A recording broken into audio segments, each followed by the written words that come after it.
Hello everyone, আশা কৰোঁ সব ভালে আছা। So welcome to class 12 physics. So মই এটা ভিডিও সিৰিজ আৰম্ভ কৰিছিলোঁ। এই ভিডিও সিৰিজটোত আজি হৈছে এইটো লেকচাৰ নম্বৰ 2 মানে সেকেন্ড লেকচাৰ আৰু মোৰ চেপ্টাৰটো আছিলে first chapter that is electric charge and field. আৰু আজি মোৰ টপিকটো হৈছে electric charge and it's properties. Okay, so মই ডাইৰেক্টলি এই টপিকটো এতিয়া আৰম্ভ কৰিম, বাট কোনোবাই যদি মোৰ এই ভিডিওটো চোৱাৰ আগত যদি মোৰ তোমালোকে আগৰ ভিডিওটো নাই চোৱা তেনেহ'লে মই লিংকত মই গোটেই ভিডিওটো দি দিম আৰু মই সেই লিংকতে মই এটা হোৱাটছআপৰ গ্ৰুপো দি দিম। সেই হোৱাটছআপ গ্ৰুপটোত কি থাকিব, মোৰ গোটেই ভিডিওবিলাকৰ যোনটো PDF সেই PDFটো এজ এ নোটছ মই সেই হোৱাটছআপ গ্ৰুপটোতে তোমালোকক দি দিম। সো মই বেছি মই নষ্ট নকৰোঁ, মই ডাইৰেক্টলি ভিডিওটোলৈ আহিছোঁ আৰু এই ভিডিওটো যিখিনি কথা আছে মই এইটোৱে ৰিকুৱেষ্ট কৰিম যে তোমালোকে এই হোৱাটছআপৰ যোনটো নোটছ তাত তোমালোকে যদিও পাই যাবা, কিন্তু এই নোটছটো মানে এই ভিডিওটো চাওঁতে তোমালোকে নিজৰ কপিখন উলিয়াই ল'বা আৰু পৰাপক্ষত মই যি বস্তু তোমালোকক এতিয়া ক'ম সেইখিনি তোমালোকে ধুনীয়াকৈ লিখি যাবা। মানে তোমালোকে এটা লাইভ ক্লাছ চোৱা নিচিনাকৈ তোমালোকে বস্তুখিনি কৰি যোৱা, দেখিবা তোমালোকৰ গোটেই ফিজিক্সৰ চিলেবাছটো পুৰা আপ টু ডেট হৈ থাকিব। সো মই ডাইৰেক্টলি আমাৰ কোৰ্চলৈ আহিছোঁ, চোৱা মই এতিয়া কি পঢ়াব গৈ আছোঁ। সো আজি আমি মেইনলি ডিছকাছ কৰিব আহিছোঁ, মানে মেইনলি আমি ডিছকাছ কৰিম আজি electric charge and it's properties. এতিয়া ইলেক্ট্ৰিক চাৰ্জ মই লাষ্ট যোনটো মোৰ ক্লাছ আছিল তাত মই ডিছকাছ কৰিছোঁ, বা তথাপিও মই এবাৰ ইয়াত জাষ্ট টাচ এটা দিম। এতিয়া ইলেক্ট্ৰিক চাৰ্জৰ ডেফিনেশ্যন আমি চবেই জানো হা, কিন্তু যদি মই এটা কুৱেশ্যন কৰোঁ যে ইলেক্ট্ৰিক চাৰ্জ ক'ত পোৱা যায় হা, চিম্পল কুৱেশ্যন, মই অলপ ফান টাইপত সুধিলোঁ যে চাৰ্জৰ ঘৰ ক'ত, আনচাৰটো কি দিম? চাৰ্জ ক'ত থাকে? চাৰ্জৰ লোকেশ্যনটো ক'ত, চাৰ্জ ক'ত থাকে, আনচাৰটো কি দিম?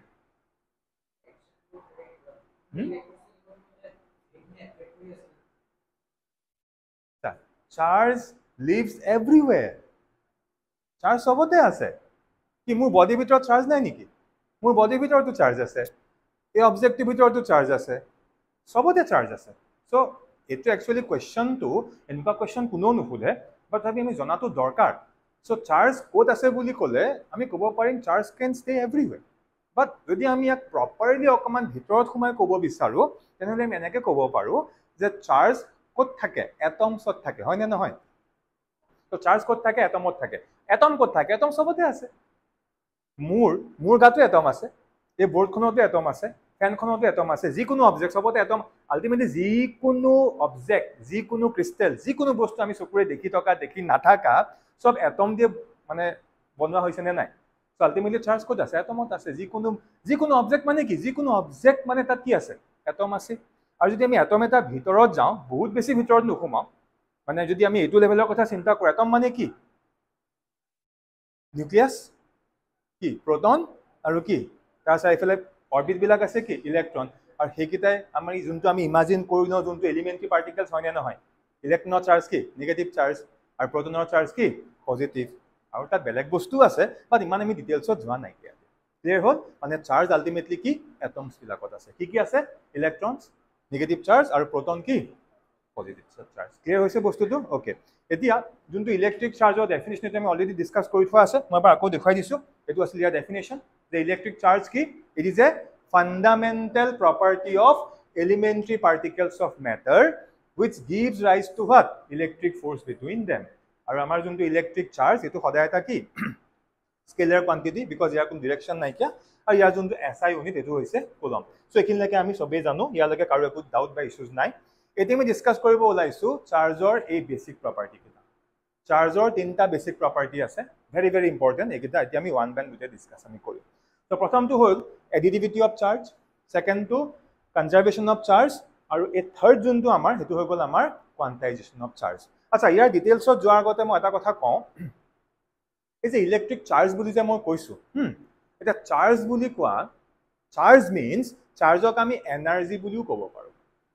মানে চাৰ্জ মিনছ এটা চাৰ্জ কি প্ৰপাৰ্টি, কিন্তু সেই প্ৰপাৰ্টিটোক আমি এনাৰ্জি বুলিও ক'ব পাৰোঁ।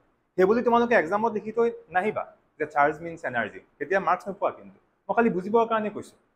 আজি বা বহুত দিনৰ আগত হ'ল, আজি 2-4 বছৰমান, এটা অসমীয়া গান বহুত মানে ভাইৰেল হৈছিলে, বিহু মানে অলপ কমেডি টাইপ গানটো, শুনিছানে তোমালোকে? ফুলনি মানে বাগিচা, বাগিচা মানে ফুলনি, হা, খুব বেলেগ একো নাই, অকল সেইটোৱে আৰু হা। এতিয়া একজেক্টলি মই ক'ব পাৰোঁ চাৰ্জ মানেই এনাৰ্জি, এনাৰ্জি মানেই চাৰ্জ, দুইটা একেটা বস্তুৱেই।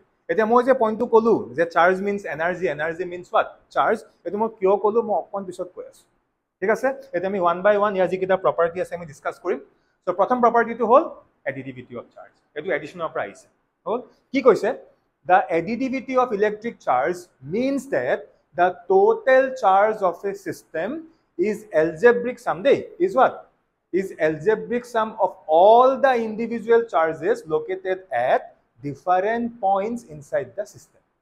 এটা মই ধৰি লৈছো এটা মোৰ সিস্টেম এটা আছে এই সিস্টেমটো বুলে n নাম্বাৰটা চাৰ্জ আছে কিমানটা আছে n নাম্বাৰটা সো কিমান আছে q1 q2 এনেকে আপ টু ডট কি qn আমাৰ ইমানটা আমাৰ চাৰ্জ আছে তেনেহলে গোটেই সিস্টেমটোৰ যোনটো ওভাৰঅল চাৰ্জ হ'ব বা নেট চাৰ্জ হ'ব আমি সিম্পলি কি কৰিম গোটেইখিনি আমি এড কৰি দিম so let's tech an example ধৰি লোৱা q1 যোনটো চাৰ্জ এটো মই ধৰিছো সাপোজ এটো আমাৰ 5 কুলম ঠিক আছে q2 যোনটো চাৰ্জ এটো ধৰিছো আমি -5 কুলম হ'ব পাৰে পজিটিভ নেগেটিভ দুইটা হ'ব পাৰে দেন q3 যোনটো চাৰ্জ সাপোজ এটো মই ধৰি লৈছো +2 কুলম আৰু q4 সাপোজ মোৰ সিস্টেমটো চাৰিটা চাৰ্জে আছে আৰু q4 যোনটো চাৰ্জ এটো মই ধৰি লৈছো সাপোজ -4 কুলম মানে মোৰ সিস্টেমটোত এই চাৰিটা কি আছে চাৰ্জ আছে এতিয়া যদি মই এহতৰ টোটাল যোনটো মোৰ নেট চাৰ্জ উলিয়াব যাম এই গুটে কিটা মই কি কৰিম এলজেব্ৰিক্যালি এড কৰিম হল সো এলজেব্ৰিক্যালি এড কৰা মানে এই দুটা কি হৈ গল ক্যান্সেল হৈ গল then -2 plus -4 so net charge কিমান হৈ যাব -2 কুলম ক্লিয়াৰ হৈছে মানে এই সিস্টেমটোৰ নেট চাৰ্জ কিমান হ'ব -2 কুলম সো এটো আসলে আমাৰ এডিটিভিটি অফ চাৰ্জ আই থিংক এইবিলাক সবে বুজি পাইছে হল এটো আমাৰ ফাৰ্স্ট প্ৰপাৰ্টিটো এতিয়া আমি আমাৰ সেকেন্ড যোনটো প্ৰপাৰ্টি হেতু লাইছো সো সেকেন্ড প্ৰপাৰ্টিটো হল কনজাৰভেশন অফ চাৰ্জ আৰু এই কনজাৰভেশন অফ চাৰ্জ বুলি কওঁতে তোমালোকে এটা ওয়াৰ্ড নিশ্চয় শুনিছা বা এটা সেন্টেন্স তোমালোকে অলৰেডি পাইছা সেইটো হল কনজাৰভেশন অফ এনাৰ্জি হয়নে দুইটা সিমিলাৰ বস্তু ইয়াত লিখা আছে this is also known as what law of conservation of charge এতিয়া এটো পঢ়াৰ মানে এটো নতুনকৈ পঢ়াৰ কোনো প্ৰয়োজনই নাই যোনে ল অফ কনজাৰভেশন অফ এনাৰ্জি জানে একেটা বস্তু আমাৰ ল অফ কনজাৰভেশন অফ এনাৰ্জি কি আছিল এটা আইসোলেটেড সিস্টেমৰ মানে এটা সিস্টেমৰ টোটাল যোনটো এনাৰ্জি এটো সদায় কি হয় এটো সদায় কনস্ট্যান্ট থাকে আৰু এনাৰ্জি ক্যানট বি ক্ৰিয়েটেড নৰ বি ডেস্ট্ৰয়ড আমি এনাৰ্জি নতুনকৈ না ক্ৰিয়েট কৰিব পাৰো না আমি ডেস্ট্ৰয় কৰিব পাৰো এনাৰ্জি খালি কি হ'ব এটা ফৰ্মৰ পৰা বেলেগ এটা ফৰ্মলৈ হি খালি ইন্টাৰচেঞ্জ হ'ব so exactly in the same way চাৰ্জৰ ক্ষেত্ৰটো একেটা লিখা আছে আমি ইয়াক দুই টাইপত ডিফাইন কৰিব পাৰো লিখা আছে this law can be stated as number 1 the total charge of an isolated system always remains constant তেনেকে total energy সদায় constant থাকে so total charge ও এটা isolated system সদায় কি হ'ব সদায় constant থাকিব then second the electric charges can neither be created nor destroyed it can only be what ya খালি কি কৰিব পাৰি it can only be transferred from one body to another তেনেকে আমি এনাৰ্জি ক্ষেত্ৰত পাইছিলো এনাৰ্জি না ক্ৰিয়েট কৰিব পাৰি না ডেস্ট্ৰয় কৰিব পাৰি তাক এটা ফৰ্মৰ পৰা বেলেগ এটা ফৰ্মলৈ তাক আমি চেঞ্জ কৰিব পাৰো খালি ইয়াত কি চাৰ্জো আমি ক্ৰিয়েট বা ডেস্ট্ৰয় কৰিব নোৱাৰো তাকো এটা বডিৰ পৰা বেলেগ এটা বডিলৈ আমি এক্সচেঞ্জ কৰিব পাৰি ক্লিয়াৰ হৈ গল সো এটো হৈ গল আমাৰ কনজাৰভেশন অফ চাৰ্জ আৰু অকন আগত যে মই কৈছিলো চাৰ্জ মিন্স এনাৰ্জি বা এনাৰ্জি মানে কি চাৰ্জ ক্লিয়াৰ হলনে বস্তুটো ইয়াত সো লটো মানে একেটাই সো এটো আসলে আমাৰ সেকেন্ড ল সো এটা একদম সিম্পল হয় কিন্তু এতিয়া আমি আহো সবতকে ইম্পৰ্টেন্ট কোনটো কোয়ান্টাইজেশন অফ চাৰ্জ কি কোয়ান্টাইজেশন অফ চাৰ্জ এটা ইয়াত কি লিখা আছে হে 2 মিনিটৰ কাৰণে পাহৰি যোৱা ইয়া লিখাৰ ইয়াৰ যোনটো লিখাৰ স্টেটমেন্ট বা ইয়াৰ যোনটো ম্যাথমেটিক্যাল ফৰ্মুলা হেকিনিলা আমি অলপ পিছত যাম আগতে আমি এই ওয়াৰ্ডটোৱে কি বুজাই আছে এই যোনটোৱে লিখা আছে কোয়ান্টাইজেশন বুলি এই কোয়ান্টাইজেশন ওয়াৰ্ডটোৱে কি বুজাই আছে আমি এইটো আগতে জানি ল'ব লাগিব আচ্ছা এই কোয়ান্টাইজেশন ওয়াৰ্ডটো এটা বেলেগ এটা ওয়াৰ্ডৰ পৰা আহিছে যাৰ নামটো হৈছে কোৱান্টাম আমি কোৱান্টাম ওয়াৰ্ডটো পাইছো ক'ত পাইছিলো কেমিষ্ট্ৰিত পাইছিলো ওকে এই কোৱান্টাম ওয়াৰ্ডটো কি বুজাইছিলে বাৰু আমি যত পাইছিলো এই কোৱান্টাম ৰিলেটেড পঢ়োতে কিবা প্যাকেট টাইপৰ বুজাইছিলে নেকি বুজাইছিল না প্যাকেট ডিসক্ৰিট কিবা এটা আচ্ছা তাৰ লগত ইয়াৰ লিংক আছে আচ্ছা মই এই টপিকটো পঢ়াব যোৱাৰ আগত মই বেলেগ এটা কিবা এটা মোক ষ্টৰী এটা কৈ ল'ব বিচাৰিছো তোমাক বুজিবলৈ সুবিধা হ'ব হা সাপোজ আজিকালি যিবিলাক গেলামালৰ দোকান মানে যিবিলাক গ্ৰসাৰী দোকান সব নহয় আজিকালি কিছুমানে কি কৰে মানে বস্তুবিলাক খোলাকে নাৰাখে খোলাকে ইন দা সেন্স বহুত দোকান আছে এনেকুৱা আটা হওক চেনি হওক চাউল হওক হা এটা পুৰা দমকে থাকে আমি গলে বোলা মোক 2 কিলো লাগে মোক 1 কিলো লাগে মোক আধা কিলো লাগে মোক বোলে 200 গ্ৰাম লাগে সিহঁতে ধুনীয়াকে জুখি সেই হিচাপে আমাক দি দিয়ে বা এনেকুৱা কিছুমান গ্ৰসাৰী দোকান আছে য'ত পেকেট সিস্টেমত থাকে বোলে 1 কিলোৰ পেকেট আধা কিলোৰ পেকেট 250 গ্ৰামৰ পেকেট তেনেকুৱাকে থাকে এটা এনেকুৱা হল মই বোলে সেই সেকেন্ড টাইপৰ এখন দোকানত গলো য'ত মানে অপেনকৈ একো নাৰাখে, চব পেকেট ছিষ্টেম হ'ল।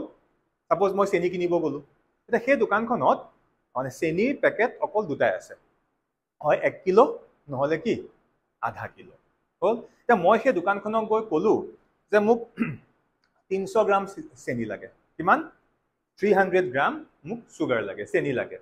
এতিয়া মই সেই দোকানখন কিনিব পাৰিমনে? নোৱাৰিম।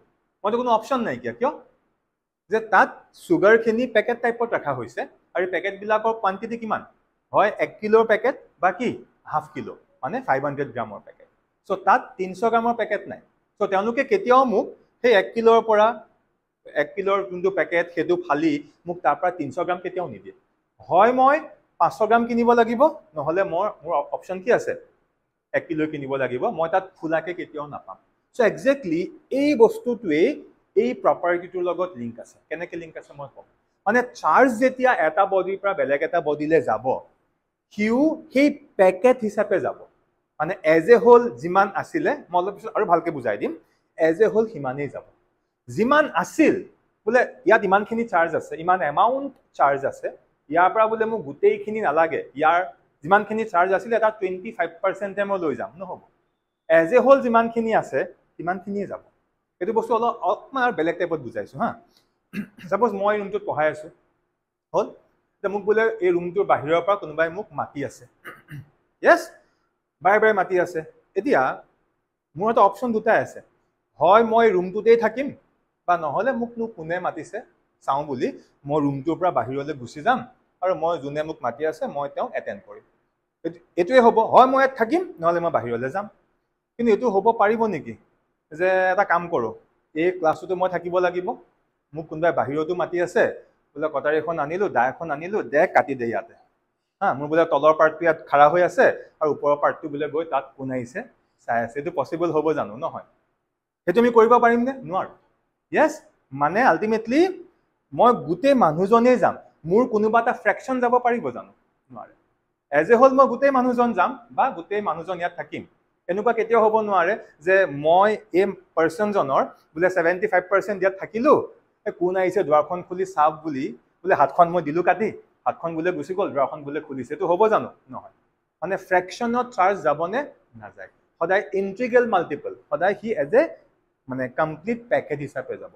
এতিয়া মই যিখিনি কথা কৈ আছোঁ জাষ্ট বুজিবৰ কাৰণে কৈ আছোঁ, মানে আমি তাক পাৰ্ট বাই পাৰ্ট আমি কৰিব পঠাব নোৱাৰোঁ। এতিয়া এই যিখিনি মই কথা ক'লোঁ ইয়াত সেইখিনি বস্তুৱে অলপমান টেকনিকেলি লিখা আছে, ইয়াৰ এটা মেথমেটিকেল ফৰ্মুলা আছে, এইখিনি মই বুজাই দিম। বাট এইখিনি পঢ়াৰ পাছতো মই দেখোঁ যে মেক্সিমাম ষ্টুডেণ্টৰ এইখিনি পঢ়িলেও ইয়াত অলপ হ'লেও ডাউট থাকি যায়। চিন্তা কৰিব নালাগে, মই লগতে দুটা নিউমেৰিকেল কৰিম। চ' নিউমেৰিকেলকেইটা কৰাৰ লগে লগে এই কনচেপ্টটো পূৰা 100% ক্লিয়াৰ হৈ যাব। ঠিক আছে, এনেই বেচিক আইডিয়াটো হ'লনে কি যে কোৱাণ্টাম বা কোৱাণ্টাইজেশ্যন ৱৰ্ডটোৰ মিনিং কি? চাৰ্জ সদায় কি হয়? কোৱাণ্টাইজড হয়। তাকে আমি কি বুলি কওঁ সেই প্ৰপাৰ্টিটোক? কোৱাণ্টাইজেশ্যন অফ চাৰ্জ। চ' কি লিখা আছে আমি চাম। The quantization of electric charge means that the total charge, আমি চাৰ্জক Q দি ৰিপ্ৰেজেণ্ট কৰিছোঁ, the total charge of a body is always an what? Integral multiple of a basic quantum of charge. Basic quantum of charge means চাৰ্জৰ যোনটো basic amount সেইটো কৈছে, আৰু সেইটো কি? Magnitude wise 1.6 into 10 to the power minus 19, সেইটো আমাৰ ইলেক্ট্ৰনৰ চাৰ্জৰ যোনটো magnitude. যদি আমি ইলেক্ট্ৰন বুলি কওঁ নিগেটিভত আহিব minus 1.6 into 10 to the power minus 19 coulomb, আৰু যদি আমি প্ৰটন বুলি কওঁ আগত কি পজিটিভ চাইনটো আহি যাব, সেইটো আমাৰ বেচিকটো হয় নে নহয়? চ' এইটো বস্তু আমি মুখস্থ কৰিব লাগিব। মই আকৌ কৈছোঁ, the quantization of electric charge means that the total charge, that is Q, of a body is always an what? Integral multiple of a basic quantum of charge E. আৰু সেই বেচিক কোৱাণ্টামটো কি? Which is the charge of an electron. আৰু এই বস্তুটোকেই মেথমেটিকেলি আমি কেনেকৈ লিখিম? লিখা আছে, হেন্স মেথমেটিকেলি আমি এই ফৰ্মুলাটো মুখস্থ ৰাখিম। Hence what? Q equals to N into E. Qটো হৈ গ'ল কি? চাৰ্জ। ই হৈ গ'ল সেই বেচিক চাৰ্জ, চাৰ্জৰ যোনটো amount 1.6 into 10 to the power minus 19 coulomb, আৰু এন কি? এন হৈ গ'ল এটা ইণ্টিজাৰ। মানে এন কি হ'ব পাৰিব? 0 হ'ব পাৰিব, plus minus 1, plus minus 2, plus minus 3, এনেকৈ সি গৈ থাকিব। এতিয়া কিছুমান কিতাপত দেখিবা Q ইকুৱেলছ টু ইয়াতেই Q Q equals to plus minus n e বুলিও লিখি দিছে এইটো কাৰেক্ট কিছুমান কিতাপত দেখিবা যে এইটো এনেকৈ Q equals to plus minus কি এনি বুলিও লিখি দিয়ে both are correct এইটোও কাৰেক্ট এইটোও কাৰেক্ট এতিয়া মই প্লাছ মাইনাছটো ইয়াত নাই দিয়াৰ কাৰণে মই ইফালে মেনশ্যন কৰি দিছো যদি কোনোবা ইয়াত প্লাছ মাইনাছ লিখা তেতিয়া এই n ইকুৱেলছ টু ডাইৰেক্ট 0, 1, 2 সেইটো লিখিলে হৈ যাব কিয় আগত প্লাছ মাইনাছ আছে so this is correct and this one is also correct clear হৈছে এইটো আছিল ইয়াৰ বেসিক মানে যোনটো ম্যাথমেটিক্যাল মানে ইয়াৰ হেৰিটো লিখাৰ ষ্টাইলটো হৈ গ'ল এতিয়া আমি ইয়াৰ ওপৰত নিউমেৰিকেল কৰিম ফাইন বাট হেতু যোৱাৰ আগত এটা কোৱেশ্চন প্ৰায় আহে যে what is the need of quantization yes এইটো বা what is the cause of quantization যে quantization টো কিয় দৰকাৰ হ'ল কি লিখা আছে the basic need of quantization of electric charge is that during rubbing only and what integral number of electrons can be transferred from one body to another যোনটো মই অকমান আগত অলপ বেলেগ টাইপত কৈছিলো yes অকমান আগত যে মই কৈছিলো যে দোকানৰ পৰা মই বস্তু আনিব যাম মানে পেকেটটোৱে পাম আৰু হেতুৱে মই বুজাওঁতে অকণ তাক বেছিয়ে সিম্পল কৰি দিলো মানে এনেকে বুজিলা যেতিয়া এটা বডিৰ পৰা মই কৈছো এনেকে যেতিয়া এটা বডিৰ পৰা বেলেগ এটালে যাব কি মানে ফ্ৰেকশনত যাব নোৱাৰিব কি ইন্টিগ্ৰেল মাল্টিপল ওয়াইজে যাব পাৰিব বোলে বোলে এনেকুৱা যে মোক বোলে 5 কিলো চেনি লাগে চেনি 5 কিলো লাগে খোলাকে নেবেছে তেওঁ 1 কিলো পেকেট আছে তেতিয়া এটা ষ্টুডেন্টে 1 কিলো পেকেট কেটা ল'ব 5টা ল'ব লাগিব তাৰ ঘৰৰ পৰা কৈ পঠিয়ালে তো একদম একেলগে চেনি 5 কিলো লয়া বাট হি যোনখন দোকানত গ'ল তাত 5 কিলোৰ পেকেট নাই তেতিয়া হি কি কৰিব লাগিব তেতিয়া হি সেই 1 কিলোৰ 5টা পেকেট কিনি আনিব কিন্তু হি সেই পেকেটখিনি খালি কম্বাইন কৰি দিব নোৱাৰে কাৰণ চাৰ্জ পেকেটত আছে ক্লিয়াৰ হৈছে বুজি পাইছা সো এইখিনি আসলে বেসিক কথাখিনি হ'ল এতিয়া আমি এই ফৰ্মুলাটোৰ ওপৰত এটা নিউমেৰিকেল কৰিম আৰু সেই নিউমেৰিকেলটো কৰাৰ লগে লগে তোমালোকৰ গোটেই কনসেপ্টটো ক্লিয়াৰ হ'ব বা নিউমেৰিকেলটো যোৱাৰ আগতে বাকি যোনকেইটা প্ৰপাৰ্টি আছে সেইকেইটা ঘৰত লিখিবা ইমানখিনি জায়গা এৰি দিয়া এইটো প্ৰপাৰ্টি লিখিলো তিনটা প্ৰপাৰ্টি আছিল নে নাই প্ৰথমটো একদম সিম্পল হয় এইটো লিখিলো ওকে সো এতিয়া আমি এই কোৱেশ্চনটো লাইছো এই কোৱেশ্চনটো কৰাৰ লগে লগে আমাৰ কনসেপ্টটো ক্লিয়াৰ হ'ব সো কোৱেশ্চনটো এইটো আছে যে এটা আমাক চাৰ্জ দিয়া আছে চাৰ্জৰ এটা এমাউন্ট দিয়া আছে কিমান দিছে 5.8 into 10 to the power minus 18 coulomb হল আৰু সুধিছে যে এই চাৰ্জটো পসিবল হয় নে নহয় এতিয়া আমি লিখোতে তো আমি যিকোনো বস্তু লিখি দিও যে let this amount of charge but এটো হসাকে প্ৰ্যাকটিক্যালি পসিবল হয় নে নহয় আমি কেনেকৈ কৰিম এইটো কোৱেশ্চন যে এই যে charge 5.8 into 10 to the power minus 18 coulomb possible so কেনেকৈ কৰিম দুনিয়াকে মই কৰি দেখুৱাইছো given কি দিয়া হৈ আছে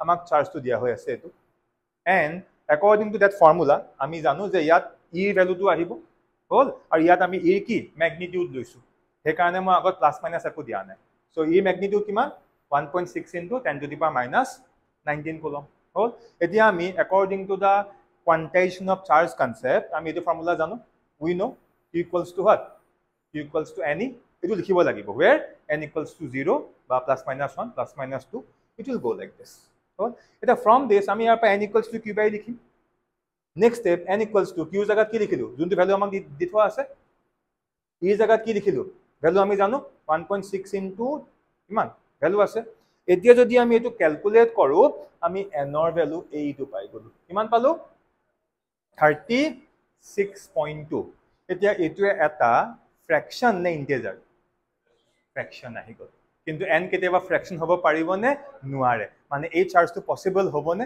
নহয় এটা ইয়াৰ মিনিংটো কি ইয়াৰ মিনিংটো হ'ল সাপোজ এই ৰুমটোৰ পৰা 36 টা ষ্টুডেন্ট ওলাই গল ৰুমটোত বুলে যিমানখিনি ষ্টুডেন্ট আছিলে বা এনেকুৱা সেই দোকান এখনৰ পৰা 36 টা পেকেট ওলাই গল yes এতিয়া দোকানীটো কোৱা হৈছে যে মোক 37 নম্বৰ গোটেই পেকেটটো নালাগে সেই পেকেটটোৰ পৰা ফালি মোক 200 গ্ৰাম চেনি দি দিয়ক ইজ ইট পসিবল তেনেকুৱা আৰু যে এই ৰুমটোৰ পৰা 36 টা ষ্টুডেন্ট ওলাই গল বা 37 নম্বৰ যোনটো ষ্টুডেন্ট তাৰ ক্ষেত্ৰত কোৱা হৈছে গোটেই ষ্টুডেন্টটো যাব নালাগে তাৰ এটা পাৰ্ট কাটি পেলাই পঠিয়াই দে ইজ ইট পসিবল নো এটা কনসেপ্টটো ক্লিয়াৰ হ'ল নে মই কিয়টো ৰিলেট কৰিছো মানে ফ্ৰ্যাকশন কেতিয়াও আহিব নোৱাৰিব ক্লিয়াৰ ফটাফট লিখিলো সো এনেকুৱা সেম এটা কোৱেশ্চন হয়তো ট্ৰাই কৰা সো দেখাই দিছো আনসাৰটো সো ইয়াত আনসাৰটো 2 আহিব